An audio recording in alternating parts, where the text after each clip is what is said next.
The double dip horror. Wow, Wynona whispered. This place looks like an ice cream parlour. Really, I agreed, from about 100 years ago. Rachel is my twin. The two of us have the same long dark hair, the same hazel eyes, the same mole on our right arm. We look exactly alike. It was almost midnight. Rachel and I arrived on a late flight.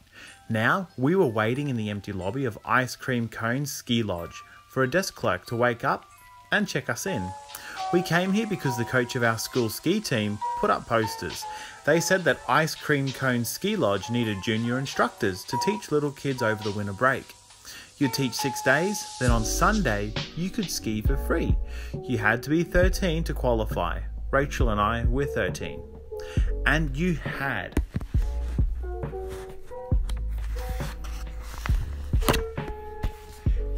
to be a good skier. I don't mean to brag, but Rachel and I are super skiers.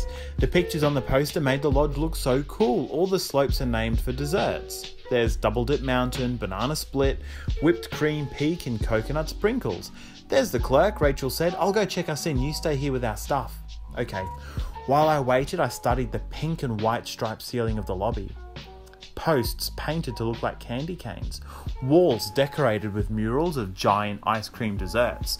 I could go for a chocolate shake right now, I thought. I felt someone staring at me. I glanced up. A boy stood on the balcony overlooking the lobby. He had on a yellow ski jacket. He looked about 10. His face was covered with freckles. He grinned down at me and waved. I waved back. A few minutes later, Rachel hurried back over to me. He gave us keys to room 313, she said. Then we walked down a hallway to an old elevator. We got in and it slowly rattled to the 3rd floor. Our room stood at the end of a peach-coloured hallway. Room 313 had cotton candy pink walls, bedspreads, carpet and curtains. Rachel and I called Mum Colette to let her know that we arrived safely. You're supposed to meet Margot, the head of the ski school, tomorrow morning at 8, Mum reminded us. Don't be late. I'm thirsty, I complained as we unpacked. Me too, Rachel said. I have a warm soda in my backpack. I spotted a plastic ice bucket on the pink chest of drawers. There must be an ice machine, I said. I'll go find it. I took the ice bucket and walked back down the peachy hallway. I passed the elevator and turned a corner. I started down a long hall. The lights at the end of it had burnt out. It was dark down there, really dark. My heart pounded as I walked down the hall. A loud crash made me jump. I gave a startled cry, then I realized what the crash was. A bunch of ice cubes falling. I was closing in on the ice machine. I came to an alcove. It was so dark. I barely made out the shape of a giant silvery ice machine. I lifted up its wide metal door. I peered into the big freezer. Frigid air rushed out. The ice cubes were way down at the bottom of the freezer. I grabbed the big metal scoop. I leaned over. I leaned so far that my feet came up off the floor. I jammed the scoop into the cubes. Then something slammed into my back hard.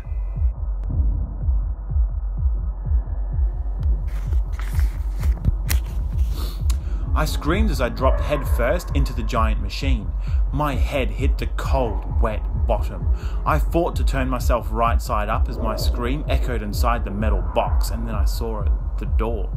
It was coming down. No! I cried. I stuck out my hands. I pushed the door with all my might. The machine spit out a shower of ice cubes. They crashed onto my head. Then suddenly the door gave way. I sat up, grabbed the side. Who pushed me? I didn't see anyone.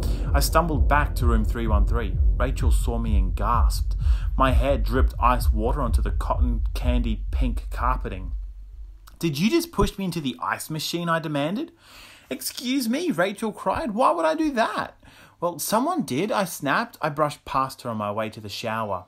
I let the hot water pound on my head for a long time. I tried to make sense of what happened. I bet someone was playing a prank, I told Rachel when I got out of the shower. I bet they thought I was someone else. We got into our beds then. Rachel said, Wynona, you want to do some real skiing on this trip? Sure, I said, but how can we? We only have Sunday off. It's a twin thing, Rachel said, smiling. Let's take turns teaching at the ski school. There are lots of junior instructors. Only the desk clerk has seen both of us. We both have blue parkas and ski pants. Tomorrow morning, I'll go to the ski school alone, and you can hit the slopes. After lunch, we'll switch. Good plan, I said. No, make that a great plan. The next morning at 8, Rachel reported to Margot at the ski school hut at the foot of Coconut Sprinkles. I headed for the ski lift up to Banana Split. I met Rachel for lunch at a snack bar far from the ski school. We didn't want to be seen together. Banana Split is super, I told Rachel. You have to try it, I smiled. So how did it go with Margot? As far as she knows, there's only one of us, Rachel said. I told her my sister had to stay home sick. Great, I said. So tell me about the students in our class. Well, Annie, she tries really hard, Rachel began, and Wes is getting the hang of turns. But Bobby Judd, what a brat. He kept pulling off my woolly cap. He begged me for a private lesson. He's a pretty good skier too. I don't know why he's even in ski school. He's wearing a yellow jacket, she went on. Watch out for that Bobby Judd, Wynona. He's a terror. Rachel filled me in on the other students as we ate. Then she wished me luck and took off for Banana Split. I headed for the ski school. I reminded myself to say that I was Rachel. Right away, I spotted Bobby in his yellow parka. He was grinning at me. A woman inside the ski hut waved to me from the window. She had to be Margot. She thought I was Rachel. Our plan was working. I knelt down to help my group get into their skis. Bobby skied by and whisked my gloves off my ski poles. Come and get me, Rachel, he taunted. The other kids in the class didn't bother to look at him when he yelled. I guess they were used to him acting up. I took the class up to T-Bar at the top of Coconut Sprinkles. One side of it was a nice, easy slope. That's where I'd hold my class. The other side had a steep drop. Okay, I said, put your feet together, bend your knees. They did, all but Bobby. He skied away from the group. He darted around behind everyone else, waving my gloves in the air. My bare hands were turning bright red from the cold. Plant your ski poles and pick up your left ski, I said. Try to make me, Rachel, Bobby yelled from behind a pine tree. I gritted my teeth. I tried not to lose it. I was showing the kids how to turn when Bobby skied over. He threw my gloves in my face. I want a private lesson, he yelled. Fat chance, I muttered, pulling on my gloves. I turned back to my class. Okay, lean into your turns as you go down the hill. This slope is really icy and slick today, so dig in the edges of your skis. You first, Annie. Ready, go. Annie started slowly down the slope. She veered to the left. Nice turn, I called. Now come back to center. But Annie kept heading left. Bobby started following Annie down the slope. Hey, I shouted to him. That's dangerous. Annie looked back at me. What? She called. Put your weight on your other ski, I yelled to her. Annie wobbled and took a slow motion fall. Bobby kept heading right for her. At the last second, he veered away. Then he raced for the far side of the hill. Wes, I called, help Annie up. The rest of you wait where you are. I'll be right back. I pushed off with my ski poles and raced after Bobby. I sped around a tree. I skidded down a turn. I was going top speed. Bobby was heading for the drop-off. He disappeared behind some trees. I sped in his direction. As I passed a big spruce tree, I saw Bobby stick out one of his skis right in my path. I swerved, trying to miss. I lost balance. I circled my arms, trying to stay up, but it was too late. I hurtled forward. I crashed onto the icy snow. My skis flew off. I tried to plant my ski boot, but the crust of the ice was too slippery.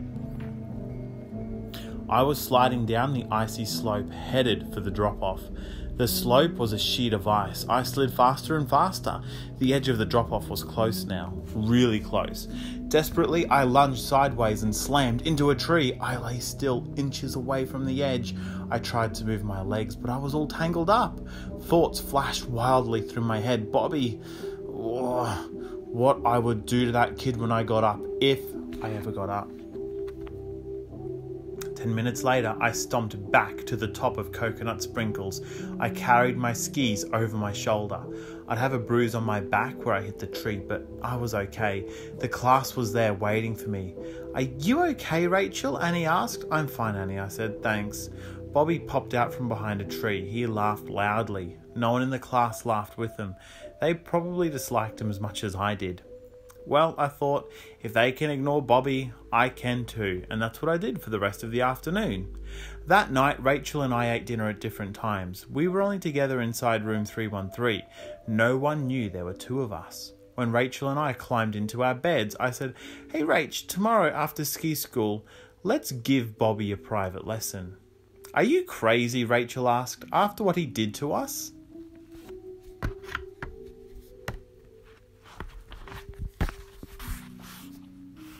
"A private twin lesson," I smiled wickedly. "I'll take him up to Banana Split. You'll be hiding. I'll ski down the hill. Then you show up from above. We'll keep taking off and showing up over and over again. He'll go crazy." "Good plan," Rachel smiled. "Let's do it." "Bobby," I said the next day as my class lined up for the tea bar, "I'm free this afternoon. You still want a private lesson?" "You bet I do, Rachel," Bobby said, grinning. "Meet me at the top of Banana Split at 4, I told him. But Bobby shook his head. "Make it double dip." "Double dip?" I exclaimed. "But that's a black diamond slope. Double dip is for expert skiers only." "I know," Bobby said, still grinning. "Okay, Bobby." I smiled back. "We'll make it double dip." When ski school ended, I hurried back to room 313. I told Rachel about the change of plans. She looked worried. "But how will Bobby get down?" she asked. "He can't ski it." "He'll have to take the lift down," I laughed. "That will be so embarrassing." I took off for the double dip lift. Rachel was to follow in 5 minutes. When I skied off the lift, I spotted Bobby right away. His yellow ski jacket was hard to miss. As always, he was grinning. "Okay, let's go," I called to him. "Follow me." I led the way across the mountaintop. I led Bobby into the double dip woods.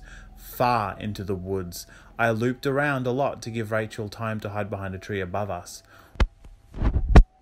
"Wait here for a second, Bobby," I said loudly. "I want to make sure this trail is open," and I skied off down the hill. As soon as I was out of sight, I stopped. I waited. I knew any second I'd hear Bobby yell. He'd be totally freaked when Rachel skied down from above him. I started quietly sidestepping up the hill. I had to be ready when my turn came up to pop out and surprise Bobby. The minutes passed. I didn't hear anything. I waited. Nothing. Finally, I couldn't stand it any longer. I sidestepped to the spot where I'd left Bobby, but when I reached it, he wasn't there. Neither was Rachel. "Bobby," I called. "Rachel!" Nobody called back. I called again and again, but no one answered. The sun was going down now.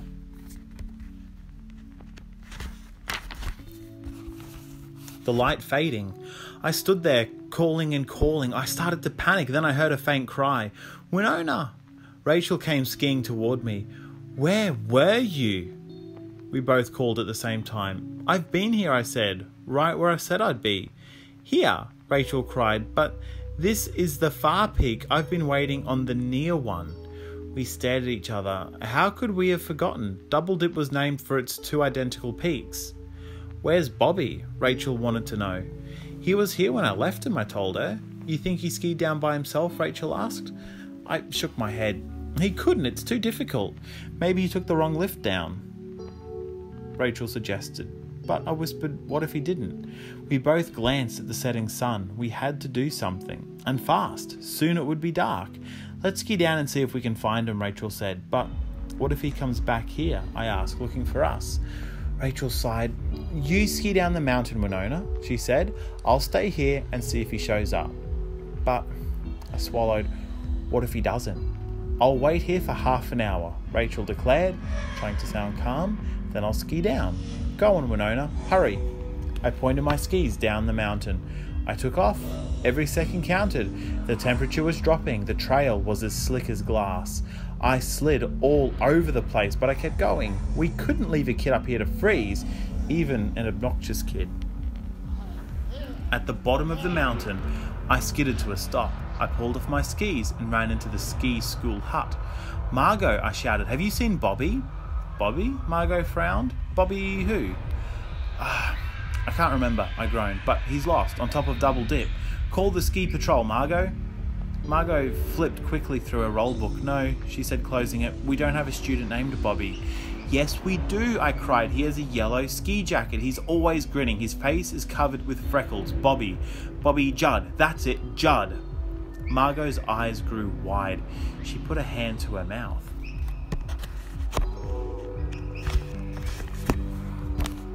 He hasn't been here for years, she muttered. Who hasn't? I yelled. What are you talking about? Margot hurried over to her desk. She began flipping through a drawer. At last she pulled out an old black and white snapshot. Here, she said, handing it to me. Is that Bobby? I squinted at the picture. Yeah, I cried. That's him. Thought so, Margot said. Well, we won't find him. What did she mean? I stared at the picture. It was Bobby, all right. I flipped it over. Penciled on the back was Bobby Judd, 1954. 1954? I glanced at Margot. I don't get it. Bobby Judd skied here every winter, Margot told me. He came with his father and his twin brother, Ricky. The boys looked exactly alike, and they were twin daredevils. On their 10th birthday, they had a race on Double Dip. They zoomed down the mountain. Bobby smashed into a tree. He was killed instantly. Bobby killed, I said, but he was here. I saw him. Margot shook her head. You saw his ghost, she whispered. His what? I cried. Bobby's ghost. Mrs. Racing with Ricky, Margot told me.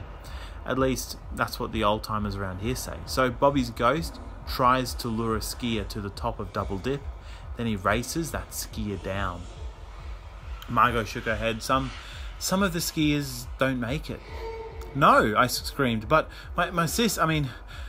my friend is up on Double Dip right now. Don't worry, Margot said. Your friend is safe. But the trail is solid ice. It's really dangerous, I cried. What if Bobby tries to race her? He won't, Margot told me. My heart pounded. But how do you know? I demanded. Your friend is safe, Margot replied. Bobby only goes after identical twins.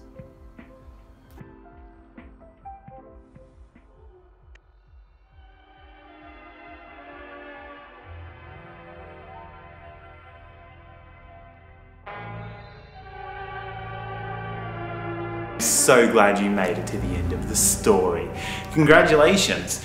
If you would like to hear about any new stories or any new videos from the Leftovers channel, be sure to subscribe and hit that little bell icon just so we can keep bugging you.